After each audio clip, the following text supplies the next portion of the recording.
And what's up, everybody? Welcome to the StormCast, the world's best podcast. Let's go.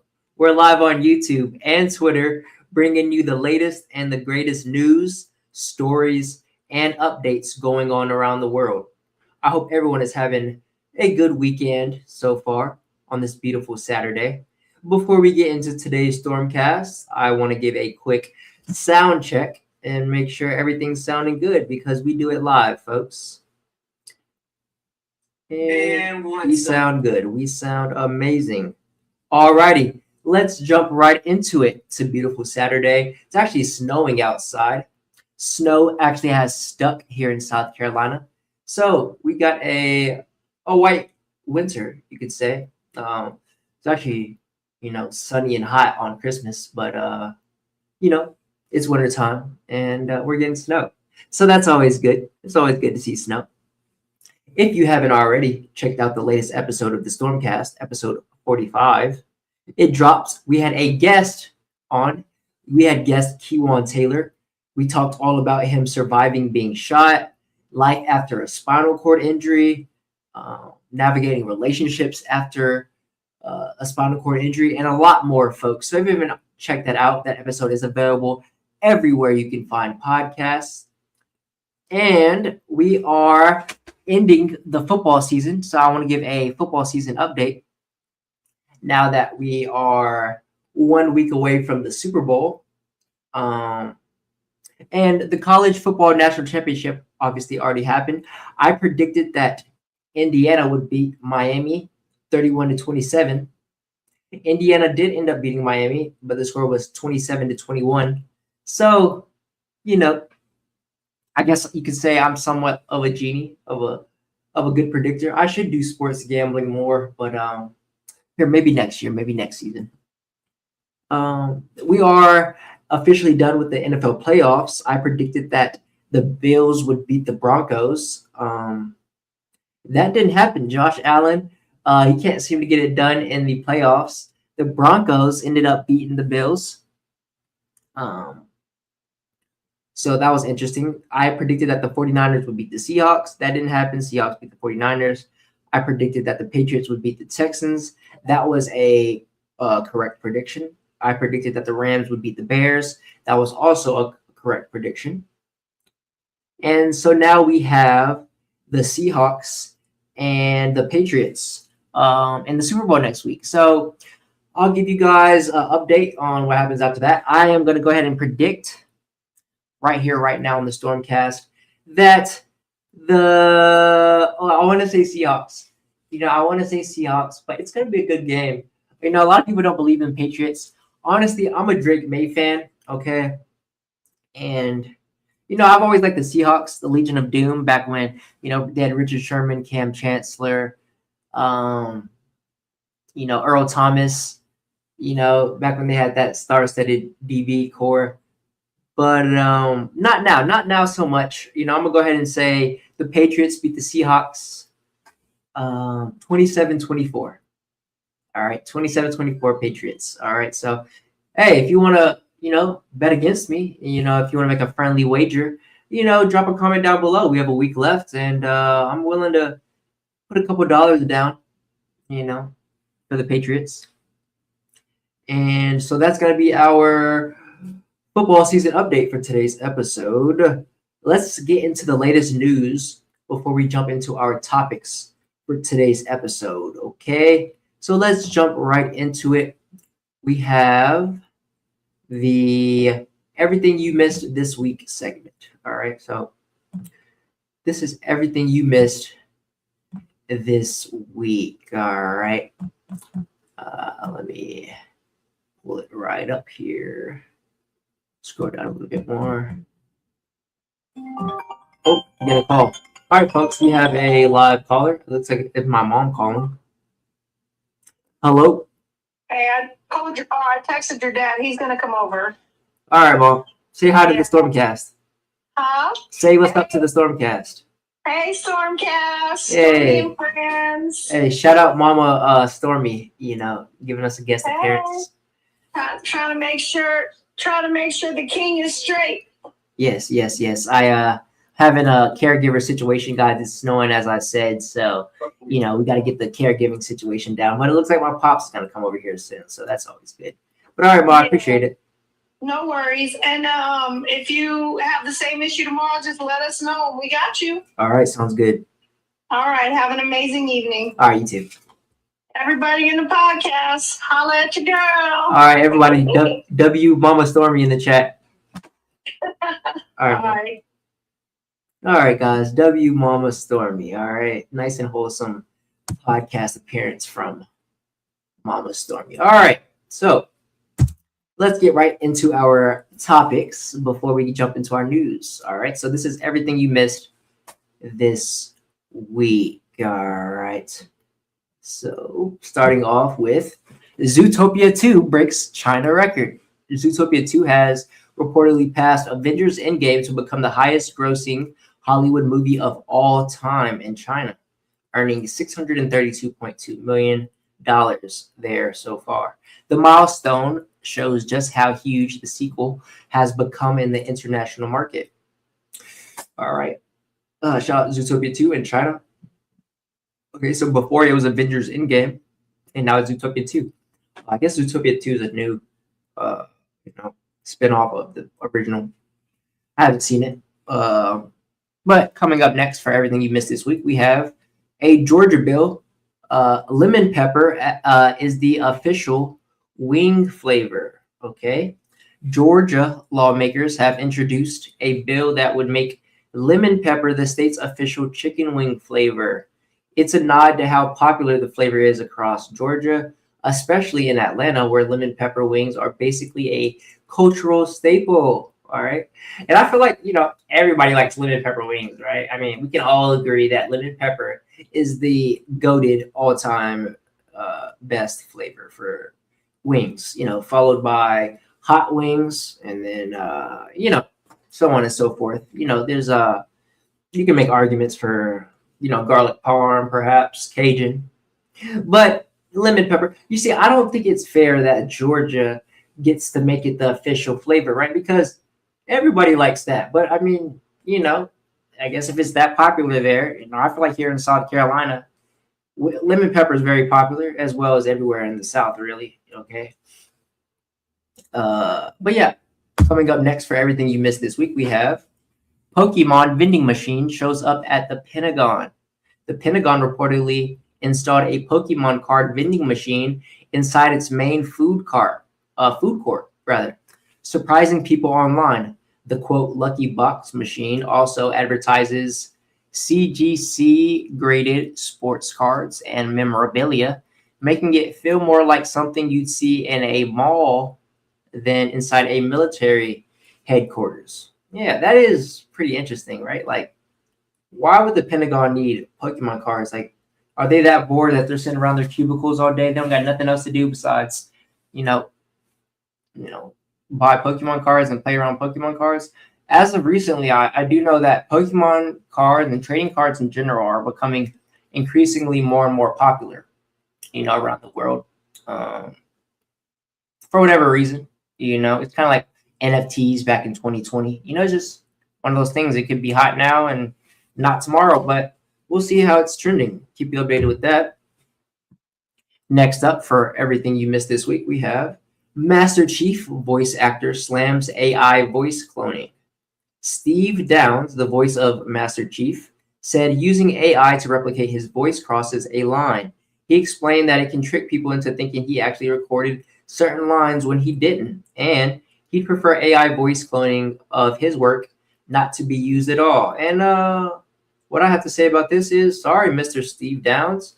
Shout out to Halo, goated game, one of my favorite, especially Halo 3 is a staple in my childhood. But yeah, we're at the point, man, where I guess he's just not with the program. AI, voice cloning, and using the likeness of other people's images with AI. It's in full swing right now, right? And there is no stopping someone from cloning you, anyone, at this point. So, yeah, I just want to. Sorry, I don't think that's gonna, that's not much you can do about that at this point.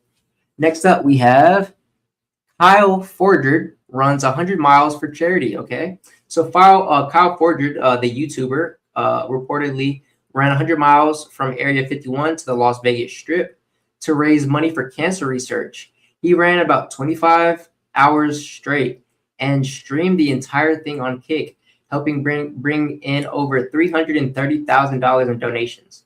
Wow! Shout out to Kyle Fordred. If you watch Nelk, shout out to the Nelk boys. He's like pretty much the main guy for Nelk, you could say, and their brand. But I did see where they were going to run that 100 miles. I guess they ended up doing it and raising a lot of money. So shout out to them. And it's all in the name of cancer research. All right. So honorable deed he has done. Shout out to him. And next up we have Scarlett Johansson joins anti-AI open letter. More anti-AI news. Scarlett Johansson joined over 700 entertainment figures in signing an open letter calling out AI companies for using copyrighted art without permission. All right. The letter labels it theft, arguing it isn't real innovation. If creators never consented. All right. So as I said, previously, about the last guy who's trying to, go against AI and, all that you can do with it in copying people's likeness and voices and whatnot. This is just nonsense, right? I talk about it all the time. We're already in full swing of AI. You either get with the program at this point and stop fighting against it, or, you become one of those people that, you become bitter and, you let it affect you. Really, the key secret here is to not let it affect you, right? Not to let it bother you, because if a person can't tell a video is AI and they're using your voice, I know it can be scary, especially if you're famous and, they use your voice to, I don't know, sell a meme coin or something like that. But for the most part, you can tell when it's AI, right? And if not, you could always just hop on your Twitter and be like, hey, that wasn't me, it was AI, right? So that's all I have to say about that. Next up, we have Pokemon CEO says Pokemon connects the world. Pokemon Company CEO Suzukazu Ishihara said he believes Pokemon has the power to connect people across the world. He described that idea as a major motivation for him as the company continues thinking about the future of the games. Okay. Yeah, I mean, Pokemon is one of those all-time goated, animes. I'm not even sure if they still make Pokemon episodes. But definitely, a childhood staple of mine as well, Pokemon. I can remember collecting cards, watching the shows at night, and stuff like that at my aunt's house growing up while she babysitted me after elementary school. But yeah, Pokemon is one of those things that, pretty much everybody knows what Pokemon is, right? It's like kind of far in that way. Next up, we have Chinese restaurants flex that iShowSpeed ate there. All right. Restaurants in China have reportedly been putting up signs claiming iShowSpeed has eaten their food. It's basically become a marketing flex, showing how much influence he has during his travels and how quickly businesses jump on viral moments.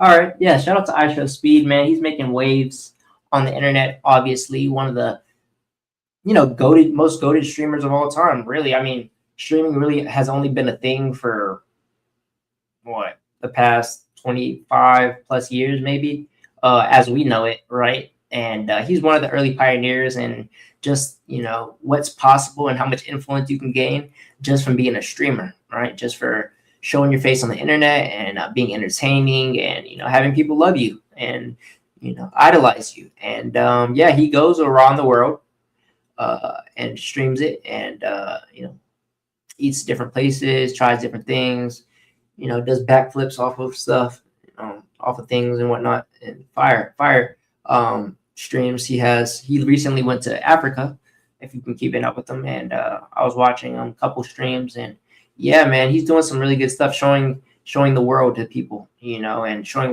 what's possible as a young black man, So yeah, shout out to Speed, man.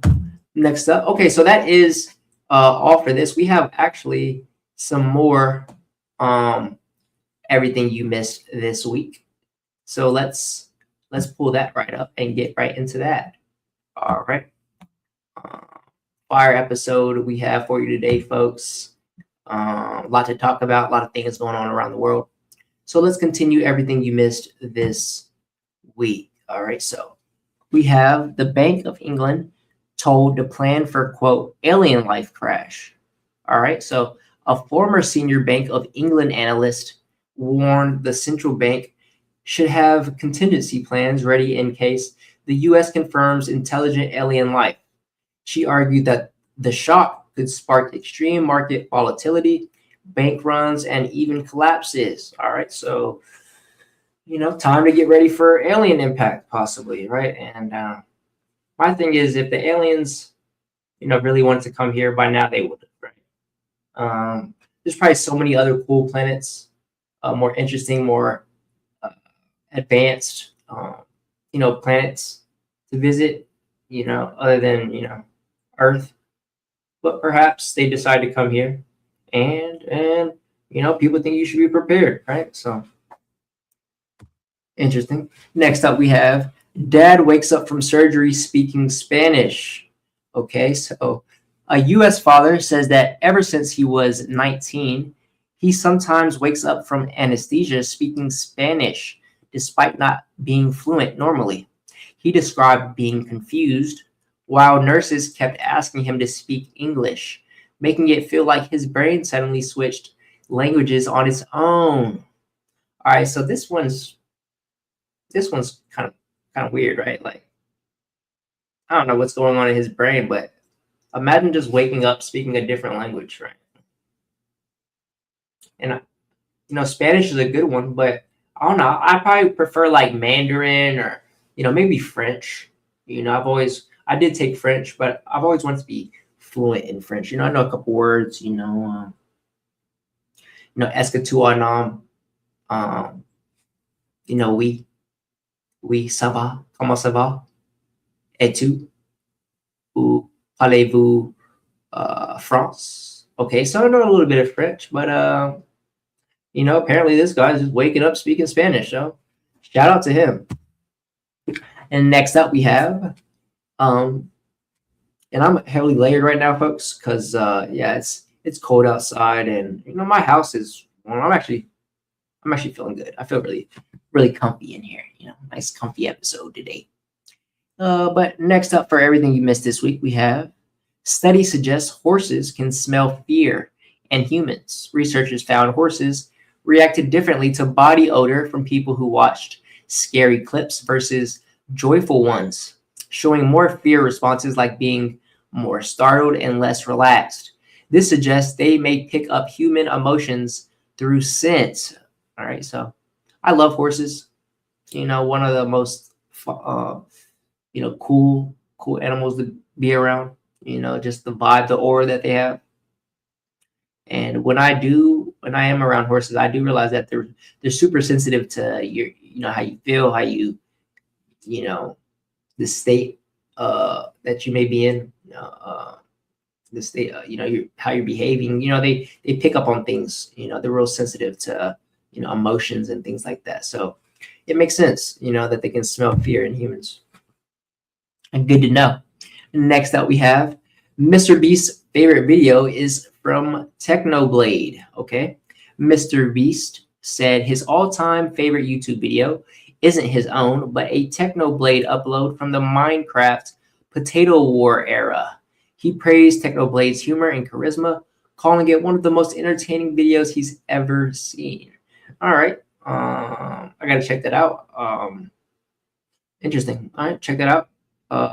Potato War Minecraft video. All right, so if Mr. Beast says it's one of the most entertaining videos, then I'm sure it's got to be worth something, right? Next up, we have $1 million reservations open for moon hotel stays. A tech startup called Gru Space has begun accepting reservations that can reach up to $1 million for a future moon hotel experience. The company claims it's targeting a 2032 launch window with ambitious activities planned like moonwalk style experiences. All right, so if you ever perhaps wanted to go to the moon, if you have enough money to, travel to the moon, you get yourself a hotel there, why not, right? So if I ever have $1 million later around, that might be something I do. I don't know about you guys, but that sounds pretty cool. Why not, right? Why not? All right, next up we have Teresa Palmer cast as Sif in live action Game of Wars series. Teresa Palmer has reportedly been cast as Sif, Thor's wife, in Prime Video's upcoming live action God of War adaptation. Okay, so I said Game of Thrones. I misspoke there. It's actually God of War. We're talking God of War, live action series adaptation here. The casting adds another major name to the project as the show continues building out its Norse era character lineup. All right, so God of War live series, that's probably going to be pretty fire. I never really got into God of War like that. It's just one of those games that was always on PlayStation, and I've always been an Xbox type of guy, so never really got into God of War. But I do know it's, from looking at gameplay, it's pretty fire. So to see that they're making a live action, that seems pretty cool. All right, now let's get into one more news piece before we get into our main topics for today's episode. Okay, so this one is going to be pretty interesting. Let's talk about the first U.S. cities that would be targeted if World War III breaks out. Okay, guys. So a lot of things happening around the world, right? We're always, one nuclear launch from being at, in World War III, right? In a global nuclear warfare type of situation. Hopefully, that never happens, right? For the sake of all of us, but it's possible. There are nuclear weapons in the hands of foreign countries and ours. So let's talk about some of the cities that would be targeted if you live here in the United States, right? This is some good, important news to listen up. All right, so it's a scenario none of us want to see, obviously, but a nuclear expert has revealed which U.S. cities are likely to be targeted if a third world war were to break out. Following Donald Trump's seizure of Venezuela leader Nicolas Maduro, U.S. claims about annexing Greenland and threats about intervening in Iran, concerns about a global war have been a steady picture for the first month of 2026, and that isn't including Russia's continued invasion of Ukraine or simmering tensions in Syria. All right, so a lot going on around the world, folks. Just because, you're living here cozy and you're not really, exposed to a lot of the mayhem going on around the world and chaos and wars. It's going on, folks, right now. There is a man dying in a trench, in the name of his country, right? He thinks he's doing the right thing, or maybe not. Maybe he was forced out there, But either way, it's pretty sad. Pretty sad that it has to happen like that. That wars are even still a thing, but they will always be a thing, right? Always. So let's read on. All right. So in this case, it's no surprise that several nations are looking at reintroducing conscription. But if things were to kick off big time and the world's most powerful nations were to end up in direct conflict, what would happen exactly? There are already plenty of scenarios which envisage the start of World War III. Okay, so with the most commonly considered being some sort of conflict between the U.S. and Russia. All right, so this picture here, we have towns close to the U.S. military bases would be in trouble. Okay, so if you live near a military base, which, there's military bases everywhere, you probably likely live near a military base, relatively, right? You're talking about perhaps, needing to be prepared for if something breaks out, right? A nuclear war or something of that kind. All right, so which, if it were to come to fruition, would be devastating for both nations. Which U.S. cities would be targeted first if a war were to break out between America and Russia? All right, so the above scenario is one which Alex Willerstein, a nuclear historian and professor at Stevens Institute of Technology, explored for Mail Online. And there's a lot of places which could be at risk from an attack, some of which are more obvious targets than others. All right, so the first one we have is Honolulu, Hawaii. All right, so the westernmost state of the U.S., which is Hawaii, is home to numerous key U.S. military bases and is the key to the nation's influence in the Pacific, with locations such as Pearl Harbor and Hickman Air Force Base, the 350,429 strong archipelago would be a prime target for attack. All right, so next up we have is Shreveport, Louisiana. The city of Shreveport, Louisiana is unlikely to be a place which many of us outside of the U.S. have heard of. However, the town hosts Barksdale Air Force Base, the primary Air Force Global Strike Command, or AFGSC base, and hosts the vast majority of America's strategic bombers and missiles, which means it shouldn't take a genius to understand why Shreveport would be high up on the hostile nation's target list. And y'all comment down below. Let me know if you live in any of these cities or perhaps near any of these cities. Okay, so Shreveport isn't the only U.S. town close to a key Air Force base either, with installations located nearby Cheyenne, Wyoming, Great Falls, Montana, Omaha, Nebraska, and Utah's Ogden-Clearfield metro area. The above towns are also significantly smaller than any of the major U.S. cities, meaning they lack suitable infrastructure for a sudden mass evacuation. All right, pretty scary, right?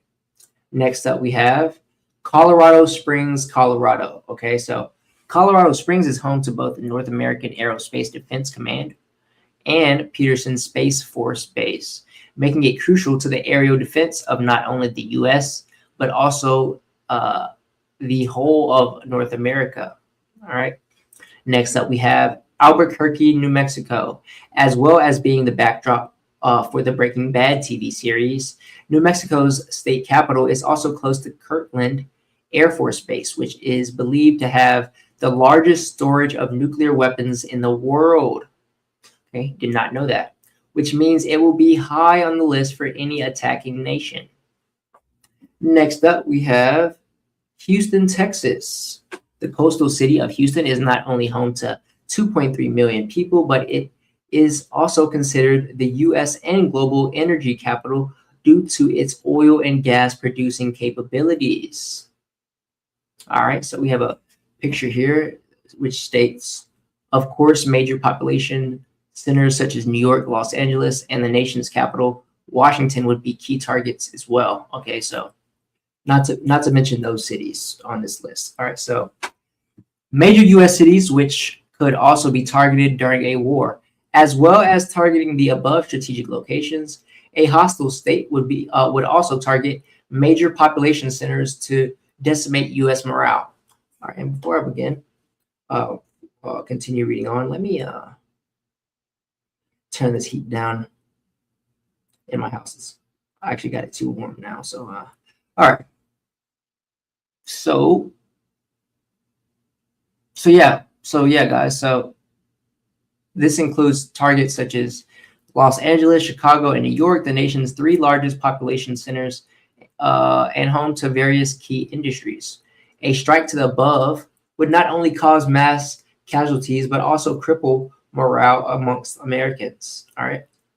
Next up, we have Washington, D.C. So if nuclear war were to kick off, the sitting U.S. president, in this case, Donald Trump, will likely have been long whisked away on his doomsday plane. However, this wouldn't stop an enemy from targeting the seat of the U.S. government, as well as the Department of Defense headquarters, the Pentagon.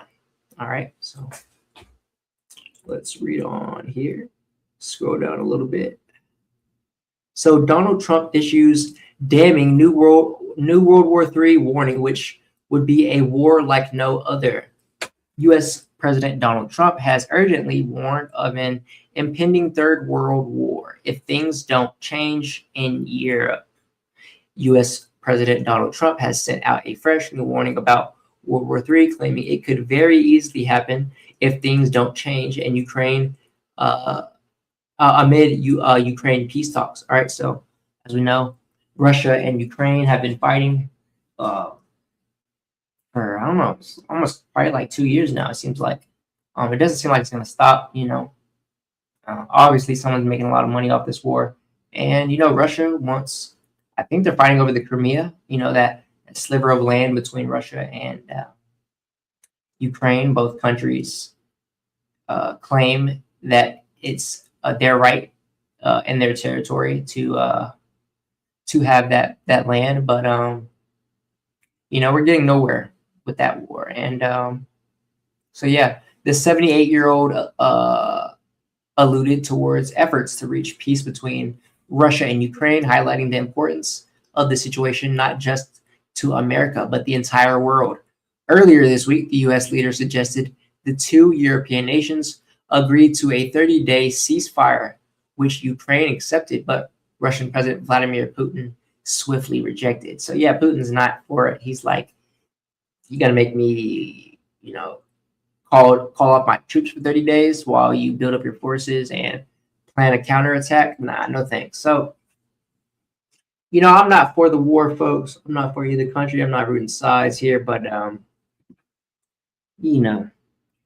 it's going to be interesting to see what happens with this war and how long it lasts. And of course, America being the peacekeeper of the world, how much we intervene or continue to intervene. Apparently we've been supporting Ukraine a lot, giving a lot of our funds and tax dollars to Ukraine for a while now. So Trump later followed up and said that he absolutely supports the idea through certain criteria, though certain criteria rather would need to be met. All right, so we have a video here from Fox titled "Trump Says He Received a Letter from Zelensky Calling for Peace." So let's check this out. I'm sure there's going to be an ad. Let's see. I'm also working tirelessly to end the savage conflict in Ukraine. Millions of Ukrainians and Russians have been needlessly killed or wounded in this horrific and brutal conflict with no end in sight. The United States has sent hundreds of billions of dollars to support Ukraine's defense with no security, with no anything.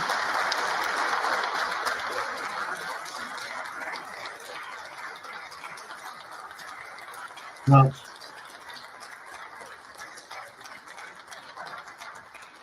Do you want to keep it going for another 5 years?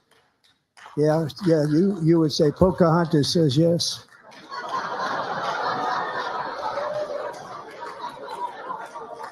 Pocahontas. I'm guessing he's referring to Kamala Harris, but yeah, because she did support Ukraine a lot. But I'm gonna pause it right there. It does seem like Trump is aging. He's getting older. He doesn't have as much power in his voice. He's starting to get that old man like whispery type tone. And I mean, look at his hair, man. He is absolutely balding to the max. It's only a matter of time before Donnie has to do something with this, maybe go to Turkey and get a hairline transplant or something like that. But hey man, shout out old man Donnie. Let's see what he says here.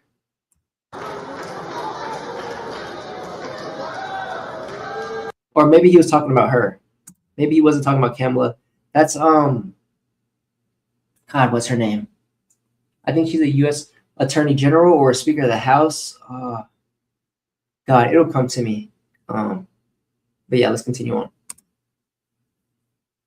Every single week. 2,000 people are being killed every single week. More than that. They're Russian young people. They're Ukrainian young people. They're not Americans. But I want it to stop. Meanwhile, Europe has sadly spent more money buying Russian oil and gas than they have spent on defending Ukraine by far. Think of that. They've spent more buying Russian oil and gas than they have defending. And we've spent perhaps $350 billion, like taking candy from a baby. That's what happened. And they've spent $100 billion. What a difference that is.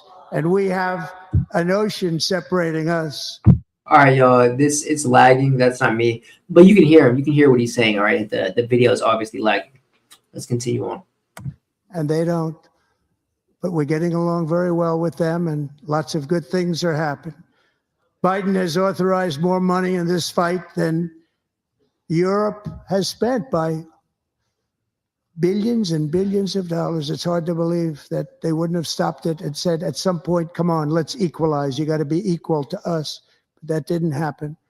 Earlier today, I received an important letter from President Zelensky of Ukraine. The letter reads, Ukraine is ready to come to the negotiating table as soon as possible to bring lasting peace closer. Nobody wants peace more than the Ukrainians, he said. My team and I stand ready to work under President Trump's strong leadership to get a peace that lasts. We do really value how much America has done to help Ukraine maintain its sovereignty and independence. Regarding the agreement on minerals and security, Ukraine is ready to sign it at any time that is convenient for you. I appreciate that he sent this letter, just got it a little while ago. Simultaneously, we've had serious discussions with Russia and have received strong signals that they are ready for peace. Wouldn't that be beautiful? Wouldn't that be beautiful?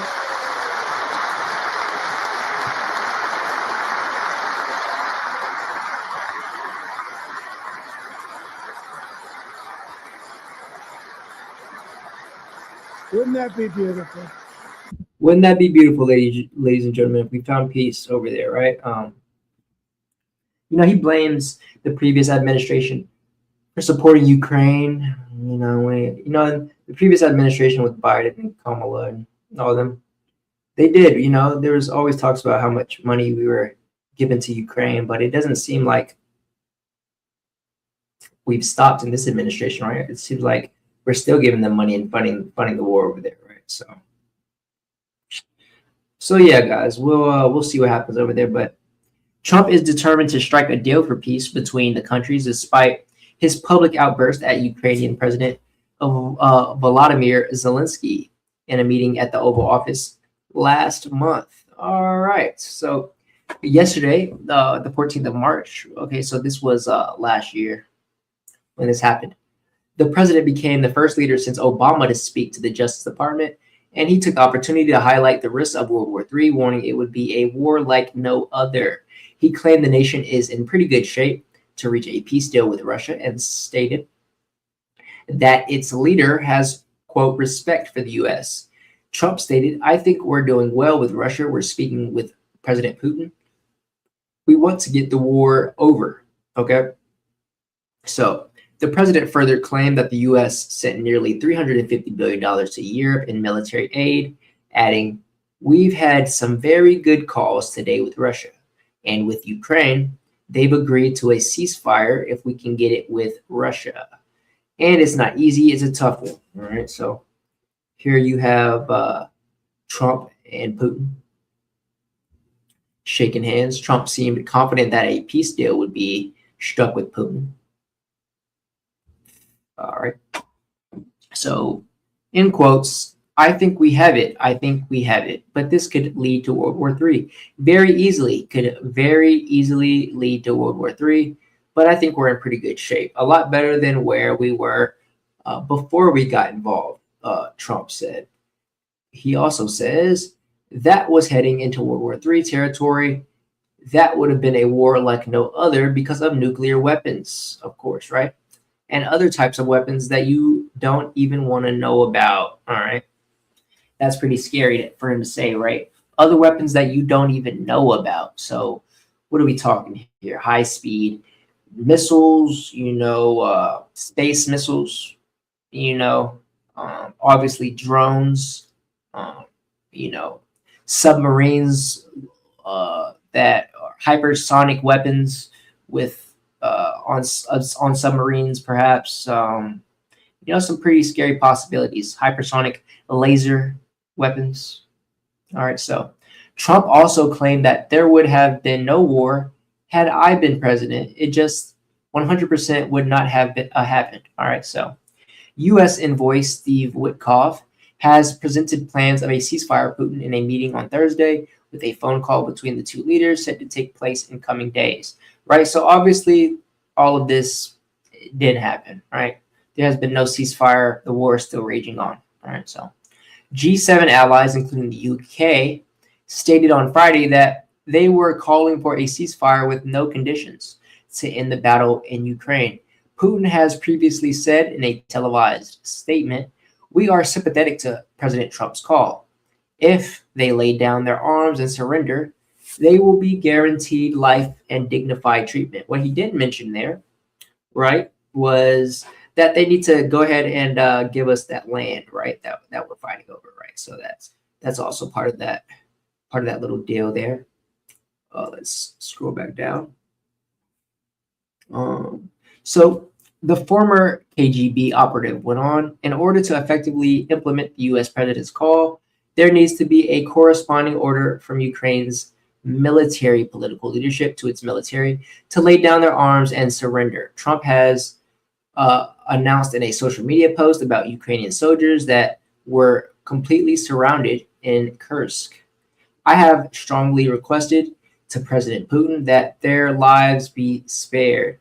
This would be a horrible massacre, one not seen since World War II," President Trump stated. All right, let's go down and see if there's any more. There is. All right, so this was updated January 10th. All right, so this month, it says here, U.S. seizes Russian oil tanker supported by UK forces as Kremlin condemns secret operation.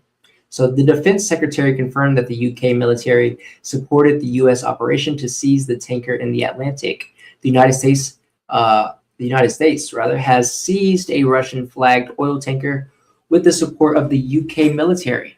The Ministry of Defense said that the Bella 1 Marina vessel on its way to Russia was initially flying a false flag, right?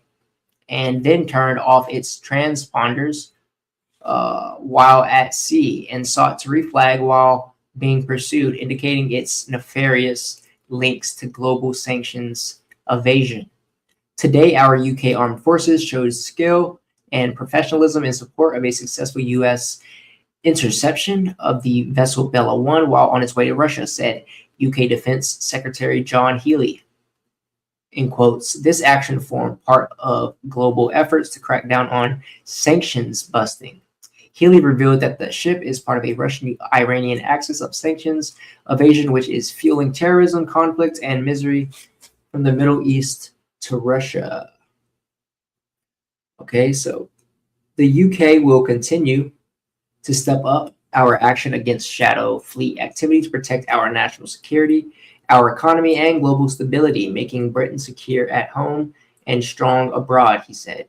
A senior politician from Vladimir Putin's party has criticized the operation and called it an act of outright piracy. Moscow has since demanded humane and dignified treatment of the Russians on board the Marinera. Is Marinera? Anyways, according to state news agency TASS for TASS, it added that the U.S. shouldn't stop their prompt return to their homeland. All right, so guys, this is kind of, it goes on here. We'll kind of keep it pushing to keep the episode kind of flowing kind of smooth. It goes on a little bit more about how the U.S. military sees the U.S. Russian flag tanker. But that is basically, ladies and gentlemen, the first U.S. cities that would be targeted if World War III breaks out. So that's pretty much what I wanted to emphasize and share with you guys. So let me know if you live perhaps near any of these cities. I've been to most of those cities, right? Shreveport, Louisiana, D.C., Houston. right? So, yeah, I mean, if you live near there, folks, get prepared now, and you won't have to later. It's my advice. All right, so let's get into our main topics now, ladies and gentlemen. That was all of the news for today's episode. Let's jump into our first topic here. We've got the most expensive video games ever made. Okay, so these are the most expensive video games ever made, as modern AAA titles now cost hundreds of millions to billions due to massive worlds, advanced technology, long timelines, and global marketing ambitions. All right, so let's jump right into it. Most expensive video games ever made. First up, we have Grand Theft Auto 5 coming in at $265 million. All right, classic game, goated. Obviously, everybody's anticipating GTA 6, which has been reported to be the most expensive, not only video game, but piece of entertainment ever be created, right? So next up, we have Marvel's Spider-Man 2 coming in at $300 million. All right. Next up, we have Halo Infinity coming in at $500 million. All right. Next up, we have Red Dead Redemption 2 costing estimated $370 to $540 million. Next up, we have Call of Duty Black Ops 3 costing $450 million. And next, we have Destiny and Destiny 2, each coming in at $500 million. And next, we have Cyberpunk 2077 with a price tag of $440 million. Next on the list is Call of Duty Modern Warfare, which came out in 2019, costing $640 million. Next on our list is Call of Duty Black Ops Cold War, coming in at $700 million. All right, so who's still playing Call of Duty? Let me know. The last Call of Duty I played was Call of Duty Ghosts. I think that was the one right after Black Ops 2. And then, I mean, it just went straight downhill from there. The way that the game, it just completely started changing, just the mechanics. You know, I saw people starting to fly. The camos were looking crazy. The guns were looking weird now. It's all over the place now. But yeah, call me an old head, I guess. I don't keep up with COD like that. I do watch some of the MOG tournaments every now and then when they come up on my feed on YouTube. But besides that, I'm not playing or checking in on COD like that. Next on our list is Star Citizen with a price tag of $900 million. Next up, we have Genshin Impact with a price tag of $900 million. All right. Next on our list is GTA 6, which is highly anticipated, right? It's supposed to come out at the end of this year. We'll see if it gets pushed back again. But yeah, we have GTA 6 here with a hefty price tag of $2 billion. All right, so that's the last game on our list there. Okay, so obviously these rising costs show how gaming now rivals blockbuster films, increasing financial risk while pushing realism and scale further, forcing studios to balance creativity, sustainability, and player expectations in an increasingly competitive industry. All right, so let me know which one of those perhaps you play or you're surprised about here on this list.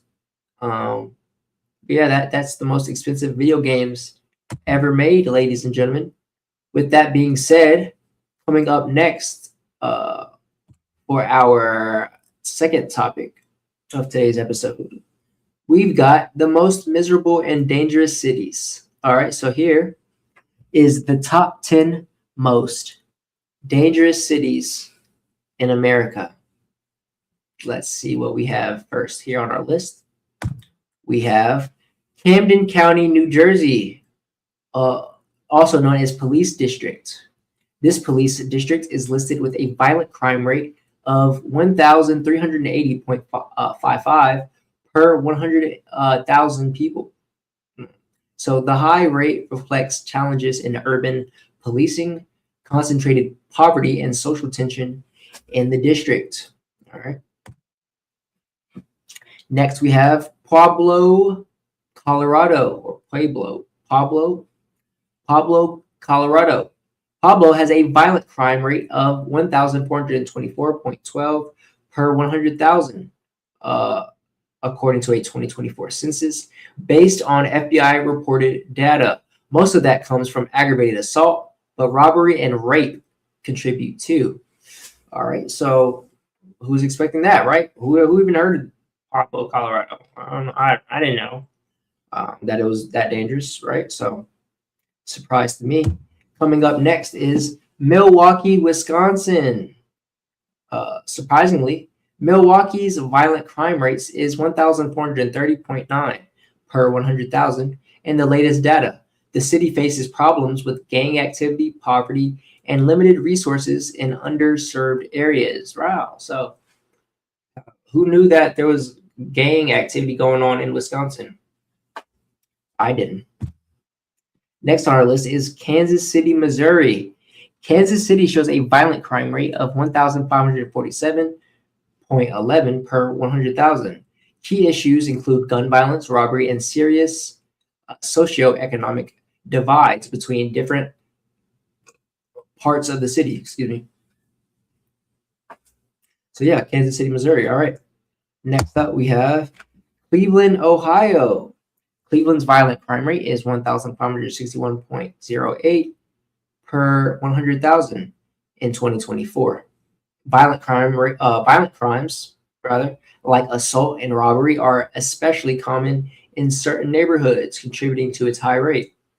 All right, so Cleveland, Ohio. Next up, we have Baltimore, Maryland. All right, so Baltimore comes in with 1,606.16 violent crimes per 100,000. The city suffers from persistent gun violence, high rates of murder, and ongoing socioeconomic inequality, which fuel its crime challenges. All right. Shout out to Baltimore. I was there, not too long ago. It really is it's a nice city to go to, but yeah, when you go there, you realize how, like severely crime stricken, poor, a lot of the inner city is, right? So next up on our list, we have Little Rock, Arkansas. Little Rock's violent crime rate is 1,672 per 100,000, according to a 2024 census. This is driven by a mix of assault, robbery, and other violent crimes in parts of the city with concentrated socioeconomic challenges. All right, so Arkansas. All right, a lot of these cities and states you probably wouldn't have guessed, right? But here on the StormCast, we expose the unknown. All right. Next up on our list is Detroit, Michigan. Detroit recorded a violent crime rate of 1,781.25 per 100,000 in 2024, according to FBI-based data. The biggest component is aggravated assault, but robbery and rape also significantly contribute to the total. All right, Detroit. Shout out to the D. Next up on our list is Oakland, California. Oakland's violent crime rate stood at 1,925.33 per 100,000 in 2024. Major contributions are aggravated assaults, which 1,158 per 100,000, robberies, and relatively high rate of other violent offenses. All right. Next on our list is Memphis, Tennessee. Memphis has the highest violent crime rate amongst large U.S. cities with 2,501.28 incidents per 100,000 in 2024. The city struggles with very high levels of aggravated assault, robbery, and rape. All right, so a lot of these cities struggling from, robbery, violence, and rape, seems like, right? These are the main contributors to the data, claiming it to be so dangerous, right? So that's all for our top 10 most dangerous cities in America. But with that being said, let's jump into our most miserable states to live in the United States, all ranked. All right, so first up, we have at number 10, what do you know? Good old South Carolina, the state I currently reside in. Violent crime, 6th highest. Money worries, 5th highest. Worst cities, Myrtle Beach, Columbia, Charleston, and the best city is Mount Pleasant. Well, what do you know, folks? I live in Columbia. Well, not really, but basically I live in Columbia, right? I live in a city right outside of it, basically in Columbia. So, yeah, I mean, I wouldn't think of it as to be that miserable here. I mean, I'm doing well for myself, right? I guess it's all about the particular person, but yeah, there you have it. South Carolina, folks, at number 10. Next up, we have at number 9, Alaska. They have the longest work hours, the lowest income growth, and the worst cities are Anchorage, Fairbanks, and Juneau. The best city is Sitka. All right. So yeah, I've seen in documentaries before how the struggle of being in Alaska. Not only is the weather, terrible to live in, right? Cold pretty much all year round, basically. But yeah, it's hard to make money out there, and it's just somewhere you really don't. Why would you want to live in Alaska, honestly? Shout out to all my Alaskans, everybody that lives in Alaska out there listening. But yeah, just couldn't be me. Next up, we have at number 8, Missouri. All right, the state I was born in. They have the lowest productivity and money concerns, or low productivity and money concerns, rather. The worst cities are St. Louis, Springfield, and the best city, Columbia. I was born in Fort Leonard Wood, a city near St. Louis. So, yeah, shout out to Missouri, man. Obviously not a good state to live in, though. Next up, coming in at number 7, Oklahoma. They have the 5th lowest income growth. The well-being there is ranked number 46. The worst cities being Tulsa, Lawton, and the best city being Norman. All right. Coming in at number 6 is New Mexico. The divorce rate in this state is the highest. All right, so the well-being ranked at number 43. Worst cities being Roswell, best cities being Santa Fe. All right. At number 5, we have Ohio. They have low productivity plus low happiness. The worst cities being Cleveland, Toledo, and Dayton. Best city being Dublin. All right. Coming in at number 4, we have Mississippi. Mississippi. They have the highest divorce rate in the United States. Their safety ranked at the 2nd worst, and the worst cities being Jackson, best city being Oxford. All right, so just another one of those bum, states. Just out in the middle of United States. Just they probably have super high crime rates, obesity rates. Just not good place to live. Not a good quality of life in a lot of these Midwest or middle states of America. And next, another one coming in at number 3, Alabama. They have a low safety rating, right? So not safe to live there. Well-being ranked at number 44. Worst cities being Bessemer, Birmingham, and Montgomery. The best city being Huntsville. All right. So Alabama, Mississippi, basically the same state to me, right? It's all the same slop. Of course, no offense if you live in these states. I'm just saying from my experience from driving through a lot of these states, I don't get the best, the best, whatever feelings from these states, I guess you could say. But coming in at number 2, we have Kentucky.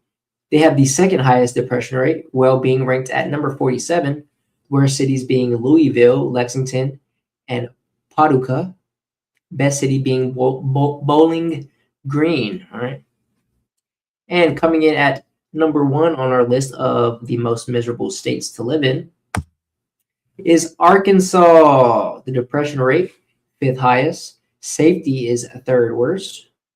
And the worst cities being Pine Bluff, best city being Fayetteville. All right, so let me know down below if you live in any of these states and perhaps you think different. We have a person in the comments here who says, as an Arkansanian, I guess you'd say, I freaking love my state, man. Sure, there's bad areas, but that's every state. So much beauty and nature. It's just a nice state to live in overall. All right, so we have someone in the chat who disagrees, right? So, you know, opinions vary, of course. Okay, let's move on, folks, to our next topic. Here we have jobs that no longer exist and jobs that will disappear by 2030. So let's first get into the old jobs that no longer exist. All right. Coming in first, we have the milkman. Before refrigerators were common, milkmen delivered fresh milk daily so it wouldn't spoil. All right. Next, we have the knocker-upper. Before alarm clocks were reliable, people were hired to wake workers so they reached their jobs on time. All right. Interesting. Of course, all of these jobs being replaced by, you know, things like the alarm clock, the refrigerator so far. And now the jobs that you currently hold will eventually be replaced in the next coming years. So now we have desk workers and, you know, call operators. That's all going to be replaced here soon. So same thing with, you know, grocery workers and factory workers, you know, Amazon workers. They're all being slowly replaced, right? So those are going to be the next jobs, you know, in the future that are replaced. But let's continue on jobs that no longer exist. We have next up the pin setter. Before bowling machines, pin setters manually reset pins after every throw. That must have been monotonous and, yeah, just kind of like boring, I guess. Just sit around and set people's pins all day. But hey, next up we have the lector. Factories hired lectors to read stories aloud and entertain workers during long shifts. All right. Which I guess they're replaced by the radio, all right? Or headphones, you know, the smartphone. Next up, we have a lamplighter. Lamplighters lit street lamps each evening using long poles with burning wicks. All right, the lamplighter. Next, we have the ice cutter. Ice was cut from frozen lakes and stored before modern refrigeration existed. Okay, so before refrigerator ice and freezer ice, we had people out there cutting ice from frozen lakes. Interesting. And I didn't know about any of these jobs. Y'all let me know if y'all knew about any of these jobs. I knew about the milkman, perhaps, you know. I've seen that in like older movies, you know, guy delivering milk, you know, kind of like the newspaper boy. But ice cutter, things like this, I had no idea. So we're all learning here, folks. We're all learning. All right. Next on our list is the rat catcher. Rat catchers helped stop disease and protected food supplies in European cities. All right. The rat catcher. I can scroll. There we go. Don't know why I scrolled just now. All right, folks. Next we have the switchboard operator. Operators manually connected phone calls before automatic systems existed. All right, switchboard operator. And that is it for our jobs that no longer exist, but we still have jobs that will disappear by the year 2030. And if you haven't followed me already on Instagram, folks, obviously you see I'm on Instagram. Go ahead and let's see if I can go to my page real quick. Go ahead and follow me here at IcyMick. As you see here, my story, I update you whenever I go live for the StormCast. Let's check that out. Here you go. That's a nice little selfie. If I can get to the next little. So here you have it, folks. See, look, I update you. whenever I go live for the StormCast. So you see here 1 hour ago, going live for episode 46 of StormCast. Join up. And yeah, folks, just like that. Give me a follow and stay updated. Yeah. I also have the StormCast has a Instagram as well. You can go follow at the StormCast. All right. So we also update every time we post and whenever we're going live as well. So yeah, just another way to stay updated with everything we got going on with the StormCast. All right. So here we have jobs that most likely will disappear before 2030. Let's jump right into it. We have first on our list, ticket sellers and dispatchers. Real-time digital scheduling platforms assign deliveries and transportation instantly, reducing the need for roles focused solely on queue coordination. All right, so if you're a ticket seller or dispatcher, you're going to be replaced, all right, very soon, perhaps in the next couple of years. Next, we have traditional customer service agents. AI chat and voices systems now resolve routine questions instantly, pushing human agents toward complex, sensitive, or high context cases. All right, so I mean, most customer service agents now are already being outsourced to like India, third world countries anyway. So just wait, AI is obviously here, and a lot of times they're better than actually talking to a human. I've realized, like, they'll pick up on certain words, answer all your questions, and obviously it has a large database to pull from, so all your questions can be answered. All right, so shout out to all the customer service agents out there. You are being priced out. Next, we have cashiers and transaction clerks. Self-checkout QR ordering and contactless payments now handle receipt processing, shrinking the need for human-led transaction work. All right. Next on our list is travel agents. Digital platforms now assemble standard trips, instantly shrinking the need for human-led booking coordination. All right, so travel agents being priced out. Next on our list is data entry and back office staff. Automated document systems now extract data from invoices and contracts at scale, shrinking the need for human-led repetitive input work. Next, we have long-haul truck drivers. Autonomous trucking systems are moving onto predictable highway routes, reducing demand for human drivers on repeatable navigation. All right, so truck drivers, your clock is ticking, right? Your clock is ticking.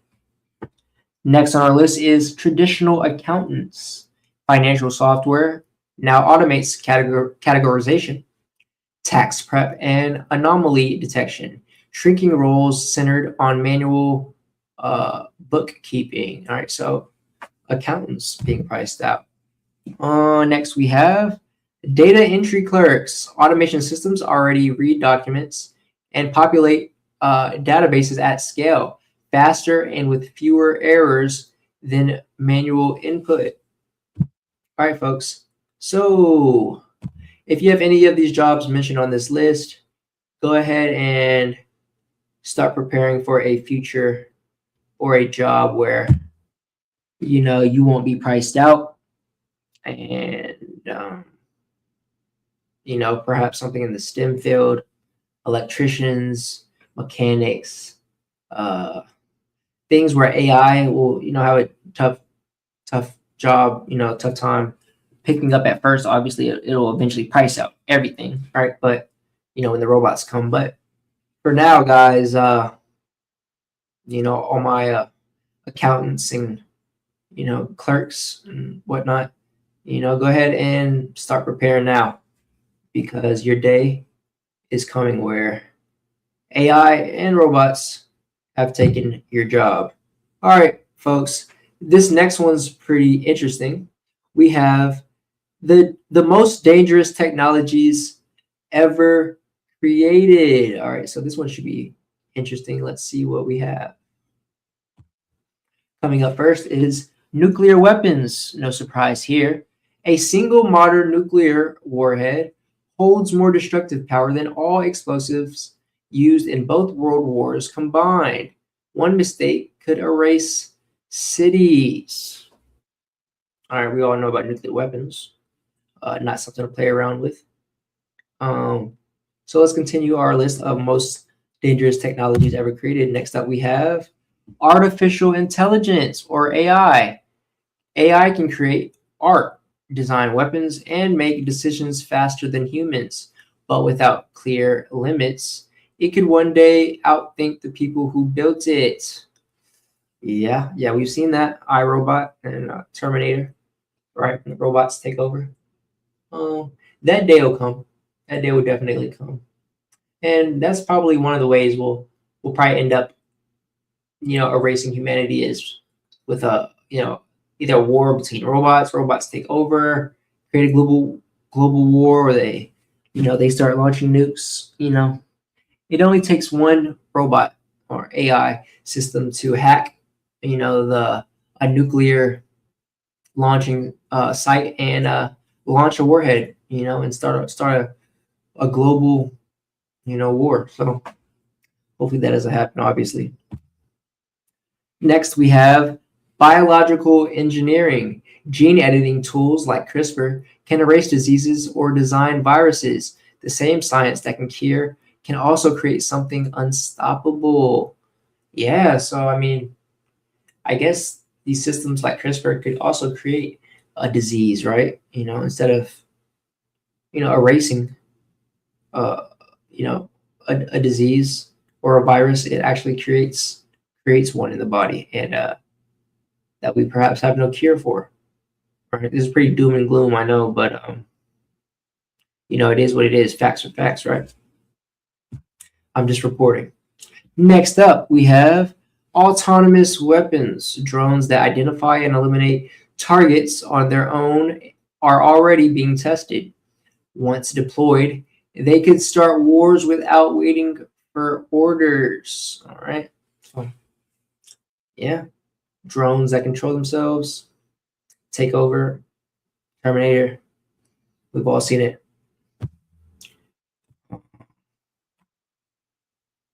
Next on our list is nanotechnology. Nanobots can repair cells or destroy them. A swarm gone wrong could dismantle entire ecosystems before anyone stops it. All right, so nanotechnology is a pretty interesting one, right? How this works, but yeah, nanobots.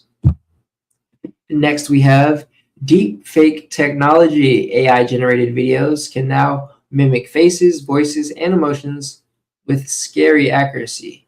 The truth online may soon be impossible to verify. And yeah, guys, we're at the point where you really can't tell the difference between an AI video and a normal video if you put them like side by side a lot of times, unless you're like,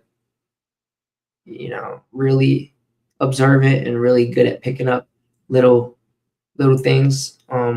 But honestly, the normal person these days is, you could fool them with a deep fake video and they would never know that it's AI. Next on our list is quantum computing. A fully developed quantum computer could break today's encryption instantly, exposing global data and financial systems in seconds. All right. So yeah, quantum computing. This threatens, global encryption for sure. And next we have cyber warfare systems. Nations now wage invisible wars through code.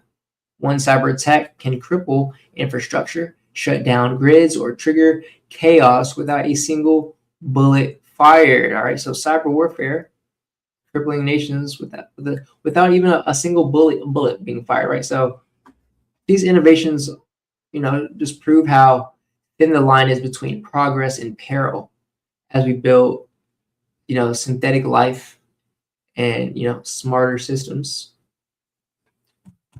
and machines. Humanity's biggest challenge isn't invention, it's control. The future will depend on whether our wisdom can match our power. All right, so that is the most dangerous technologies ever created, ladies and gentlemen. All right, was there another one? Oh no, we have one more on the list. All right, one more. Most dangerous technology is synthetic biology. Labs can now design life forms from scratch. A simple lab error could unleash organisms never meant to exist on our Earth. All right, so synthetic biology. A lot of these, perhaps you didn't know about. Now you do. All right, so that is all. Let me know what you thought about the most dangerous technologies ever created, and if any of those frighten you. So to close out the episode, let's wrap things up with one last topic. We've got AI news, one of my favorite topics to talk about here on the StormCast. All right, so we have a movie made with AI and jobs that AI will eliminate by 2027. Okay, so first up, we have someone made a movie with AI and it's wild. All right, so let's make sure we got some volume going. And let's check this out. Let me know if you can tell this is AI, or if you can tell this is AI generated. And apparently this was made with a prompt. So like a prompt that you type in, and it creates your movie. All right, so let's see.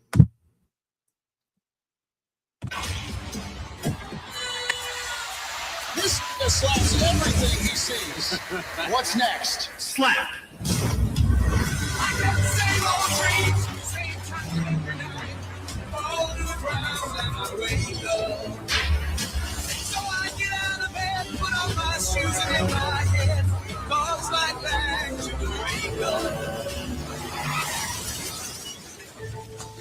Life already slapped you once. So stop living like a scared little bitch.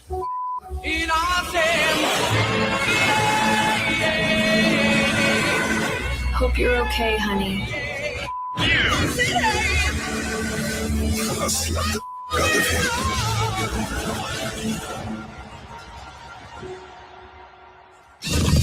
Oh, man. All right, y'all. That was made with AI. That was actually fire. And I guess apparently you can make these own movies yourself. As you see there, there's Timothy Chalamet, Samuel L. Jackson, The Rock. I saw Sydney Sweeney, Jake Paul, Jack Black. Right, so these are all real life people, and they use them. You can't really tell that it's not them acting. It looks new. It looks real to me. Y'all let me know what you think. So yeah, folks, movies are now being outsourced to AI, right? So hey, soon you can be a movie creator, a movie producer, right? So that's gonna be cool. Apparently, Hicksfield AI, there's already an app for it, so y'all go check that out and let me know, what movies y'all create.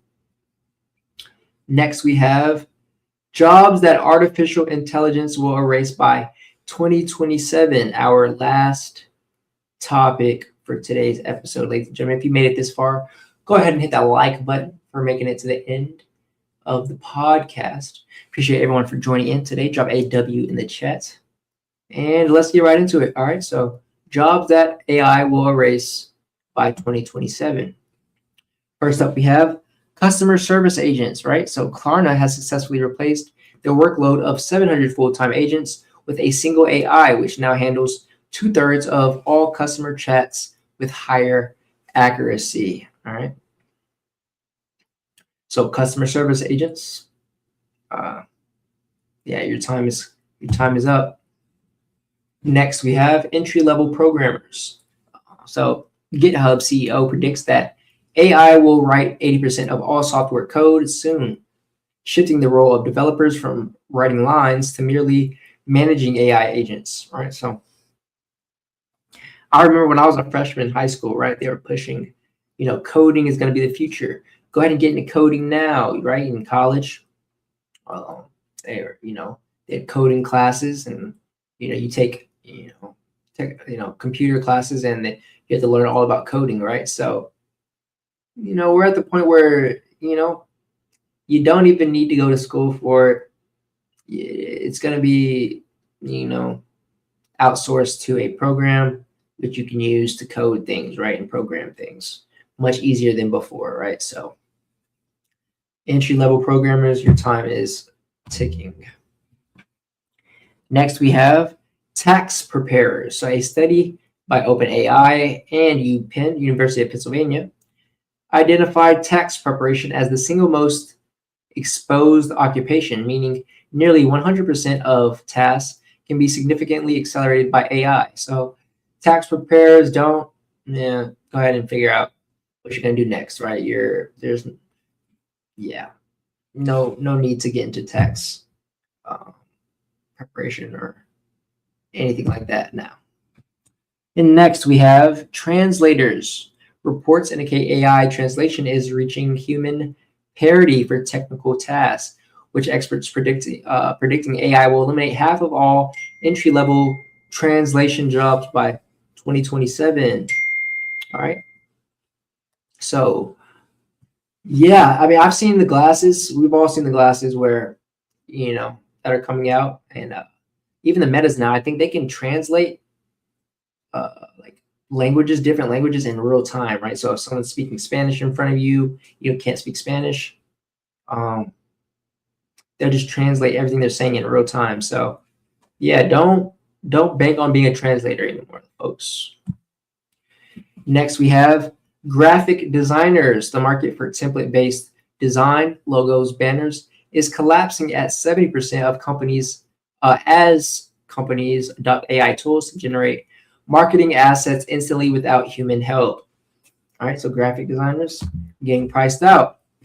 Next up, we have legal contract reviewers. Goldman Sachs estimates that 44% of all legal tasks in the US, specifically contract analysis and document review, can be automated by generative AI.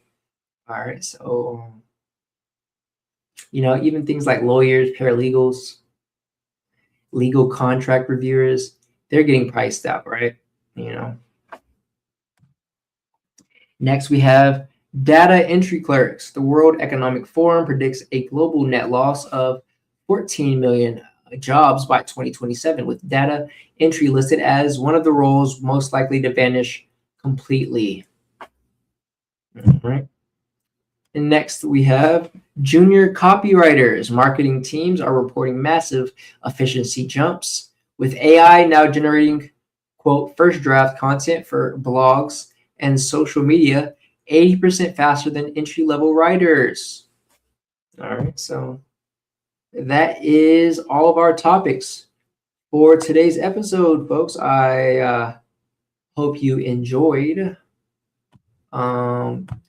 today's topics and everything going on around the world. Let me know what you found most interesting. And yeah, folks, just like that, it's been another episode. Shout out to everybody in the chat. My mom says, I like them.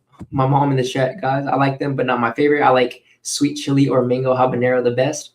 All right. She was talking about something earlier in the show.